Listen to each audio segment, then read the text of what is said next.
Private Eli Tanner had a talent for disappearing. Not the magical kind, nor the alien cloaking tech kind, but the human kind, blending into chaos until no one noticed he existed.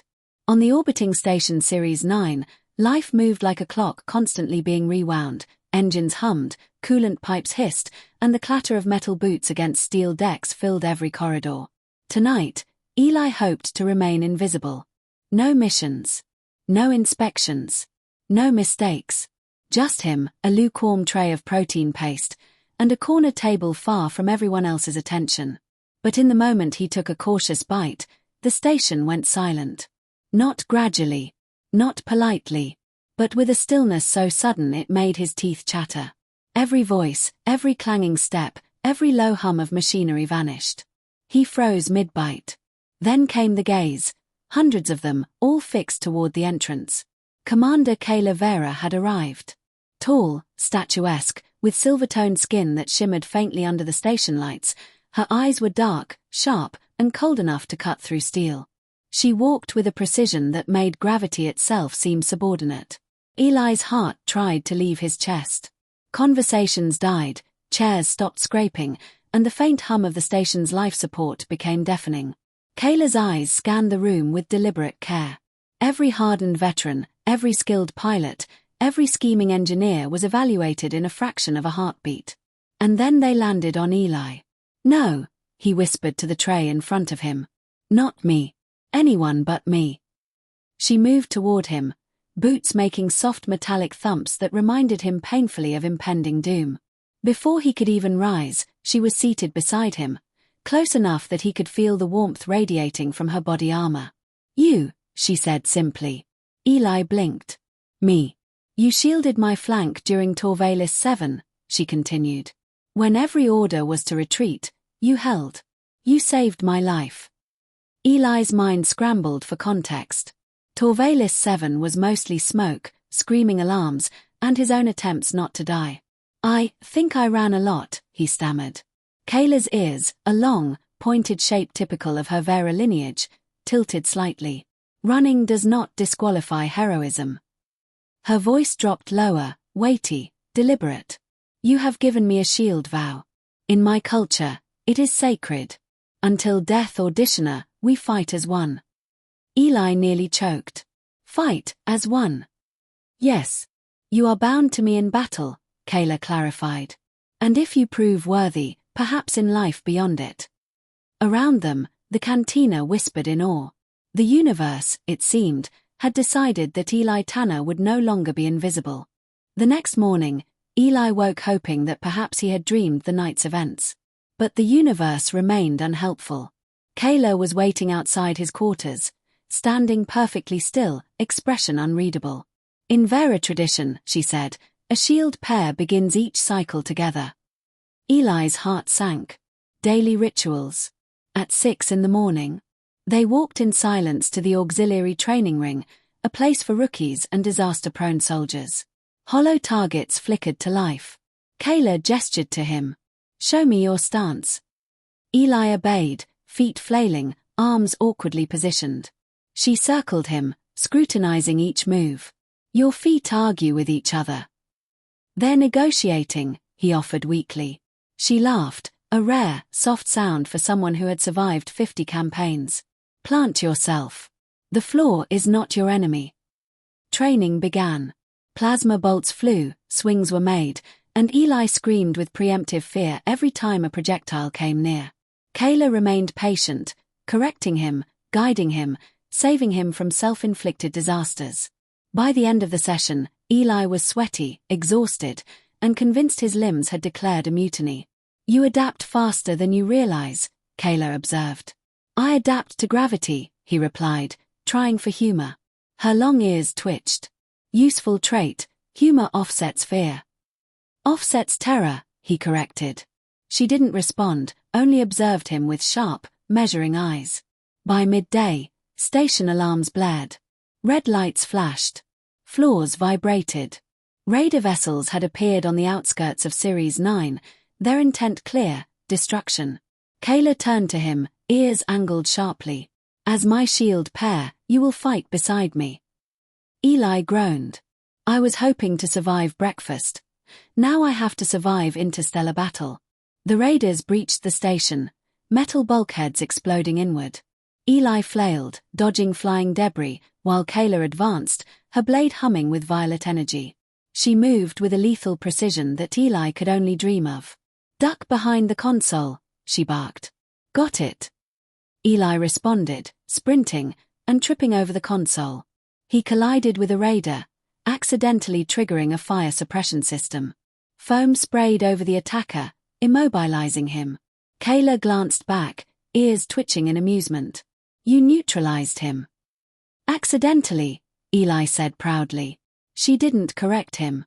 They fought side by side, Kayla eliminating raiders with terrifying efficiency while Eli stumbled, tripped, and occasionally contributed in small, chaotic ways that somehow worked. They reached the reactor chamber. A destabilizer bomb, glowing ominously, ticked down the seconds. Eli's stomach sank. Bad." Kayla's hand rested briefly on his shoulder.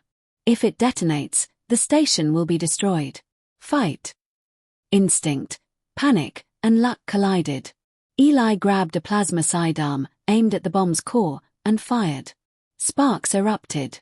The countdown froze. He had actually done it. Without destroying the station. Kayla's ears angled in surprise and approval. "You disabled it," she said. "I did." "Yes," she replied, eyes softer now, admiration mixed with something warmer. "Not just because of the vow, because you chose to fight." After the raiders retreated, Eli sat in the medbay, trying to breathe. Kayla remained beside him, silent, steady. "You are unharmed?" she asked finally. "Mostly. My dignity didn't survive, but that's never essential," he muttered. She studied him. "A shield vow may evolve into a life bond, but only if both choose it freely." "Life bond?" Eli repeated, feeling heat rise in his chest. "Yes. Commitment beyond battle, mutual protection, choice over obligation." He swallowed. "I don't know if I'm the warrior you deserve." "You are the warrior I chose," Kayla said without hesitation. Confused, relieved, terrified. Eli laughed quietly. For the first time, he didn't feel like the universe was mocking him. He felt aligned. "I choose it too," he said steadily. "Not because of the vow, because of you." Kayla's ears softened, angled gently. Relief, gratitude, connection, it all shimmered in her gaze. "Then we walk forward as equals," she said. "Equals," Eli echoed, smiling despite himself. "And no more sizzling breakfast experiments." "I cannot promise this," she replied solemnly. Eli groaned. "Perfect. Absolutely doomed. But, somehow, it feels right." They left the medbay together, side by side. Outside, the station buzzed with repairs, chatter, and the faint smell of burnt electronics. Missions would come. Raiders would strike again. But no matter what, they would face it together.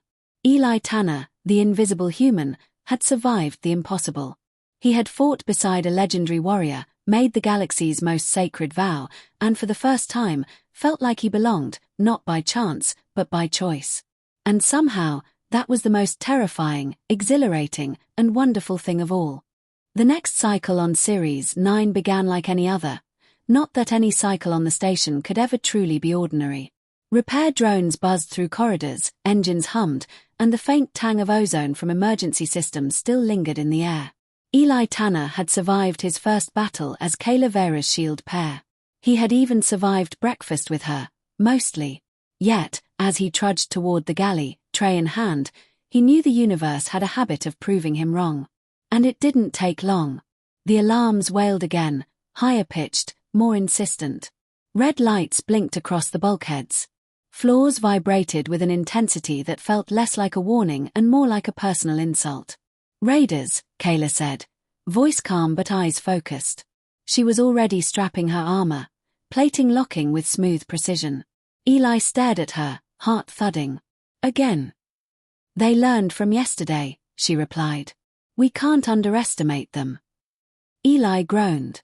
"I literally just mastered not dying. Can we maybe do a drill instead?" Kayla's ears twitched in what might have been amusement, or sheer disbelief that a human could be so persistent in panic. No drills. Real engagement. The corridor leading to the hangar bay was chaos.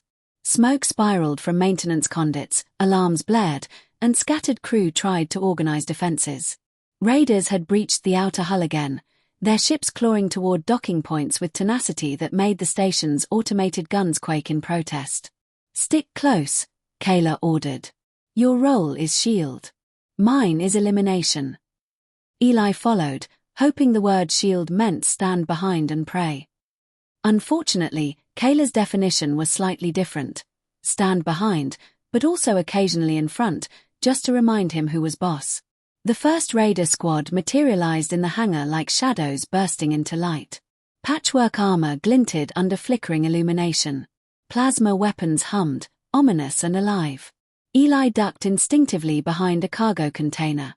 Kayla didn't wait. Her blade ignited, violet energy crackling as she surged forward.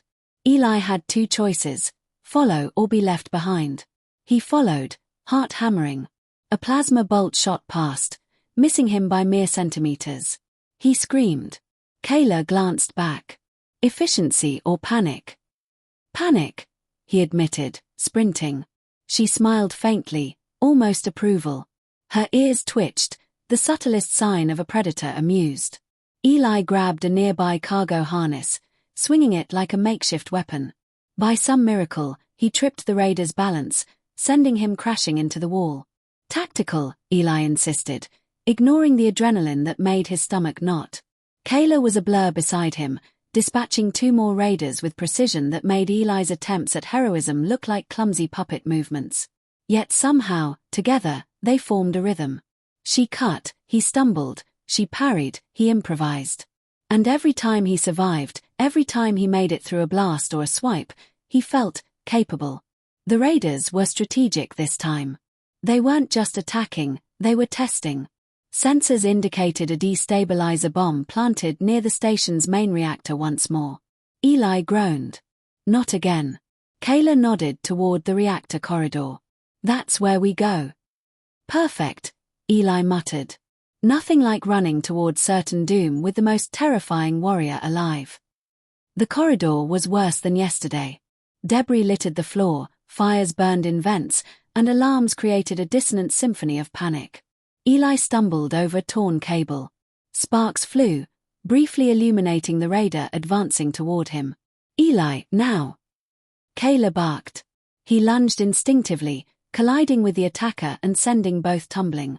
The raider's plasma rifle discharged, but Kayla intercepted with a precise strike of her blade, cutting the weapon in half. Eli rolled to his feet, feeling oddly proud despite nearly dying. "Your shield vow is more than ceremonial," Kayla said, scanning the remaining attackers. "It is survival, trust, and timing. You are learning." "Learning, panic efficiently?" Eli asked, catching his breath. Kayla's ears twitched. "Your adaptation is unconventional. Effective nonetheless." They reached the reactor chamber. The destabilizer bomb glowed ominously, countdown ticking faster than yesterday. One raider approached, weapon raised. Eli panicked. His instincts, honed over months of chaos, flared. He grabbed a maintenance arm, swinging it wildly. The raider slipped, crashing against the wall. Kayla surged forward, striking with precision, disarming the second raider with minimal effort. Eli froze. One raider remained, closer to the bomb. "Eli," Kayla said, voice low and commanding. "Disable it. Now." He nodded, sweat running down his face. His hand trembled over the plasma sidearm he had scavenged yesterday. He aimed. Fired. Sparks flew. The timer froze. Success. Kayla glanced back, her eyes wide for the briefest moment. "You did it," she said. "I did." Eli whispered, astonished. "Yes. Because you chose to act, not because I commanded it. That is what makes you my shield." The raiders retreated again, disappearing into maintenance shafts with curses echoing. The station was quiet for a heartbeat, almost fragile in its peace. Eli collapsed against a reactor conduit, legs shaking. Kayla stood beside him, ears angled softly. "You are improving faster than I expected," she observed. "Or panic has levels," Eli replied weakly. "Today I reached expert level." She allowed herself a rare smile, one that didn't carry the weight of 1,000 battles. "Perhaps tomorrow, breakfast can be calm. No exploding protein paste, no sizzling meat analogues." "Please," Eli said, relief flooding him. "I will take any peace you can offer." But peace was short-lived. A new alarm cut through the station's hum, incoming vessels detected at extreme speed. "Raiders?" Eli asked, groaning. "Or worse," Kayla said. Her eyes scanned the sensors, ears angled sharply. "Unknown signature. Large. Unregistered. This is not a raid. This is an invasion." Eli swallowed. "Wait, what's bigger than yesterday's raiders? Because yesterday's almost killed me." She didn't answer. She simply drew her blade, the violet energy thrumming in the quiet before the storm. "You survive by my side," she said. "And you will learn to survive by yourself." The hangar doors shuddered, then burst inward. A massive vessel, black as void and bristling with weapon turrets, descended onto the station deck. Its sheer size made the outer hull tremble. From it, humanoid silhouettes emerged, not raiders, not Vera soldiers, but a new alien threat, larger, faster, and seemingly unharmed by the station's defenses. "Eli," Kayla said, voice steady but tense. "This is the real test. You either rise, or Series 9 falls. And I will not let you hide behind panic." Eli clenched his jaw, legs trembling. He felt fear clawing through his chest, but also determination. If Kayla chose him, if she trusted him with life and battle, he couldn't fail. They fought. Side by side. Eli improvised with everything he could grab: plasma canisters, maintenance tools, even a sparking hover platform. Kayla moved like a force of nature, precise, lethal, unstoppable. Yet for the first time, Eli felt more than survival instincts guiding him. He anticipated, adapted, acted. By the end of the engagement, several alien invaders lay incapacitated, their ship forced to retreat, leaving the station battered but intact. Eli stumbled, exhausted, barely able to stand. Kayla approached, her ears relaxed but alert. "You survived," she said simply. "I survived," he echoed, almost disbelieving. "You did more than survive," Kayla corrected. "You protected the station, the crew, and yourself. You acted. You chose to fight. That is what makes you human and formidable." Eli realized, as he caught his breath, that Kayla's words carried weight far beyond praise. They carried recognition, respect, choice. "Human, formidable," he repeated, half in shock, half in disbelief. "Yes," Kayla said. "You are the first human I have trusted as my equal. Not by command, not by ceremony. By choice. And that is why you are my shield. My partner." Eli's chest tightened. I don't know what to say." "Then say nothing," she replied, her voice gentle. "Actions matter more than words. And your actions have spoken louder than anything else." The station was quiet now. Alarms subsided, lights stabilized. Repairs would take cycles. But Eli Tanner, the human who had survived the impossible twice in one day, felt something he had never felt before: belonging. Side by side with Kayla Vera, he realized that he wasn't just surviving anymore. He was becoming something greater. A protector. A warrior. A human who could stand among the stars, equal to the legends he had once only watched from afar. And in that quiet, battered hangar, Eli Tanner made a silent vow to himself. No matter what came next, raiders, aliens, or the infinite unknown, he would fight. Not out of fear. Not out of duty. But because he had chosen to. The stars outside Series 9 gleamed, distant, cold, and indifferent. Yet within the station, two warriors stood together, bound by choice, strengthened by trust, and ready for whatever the galaxy dared throw at them next.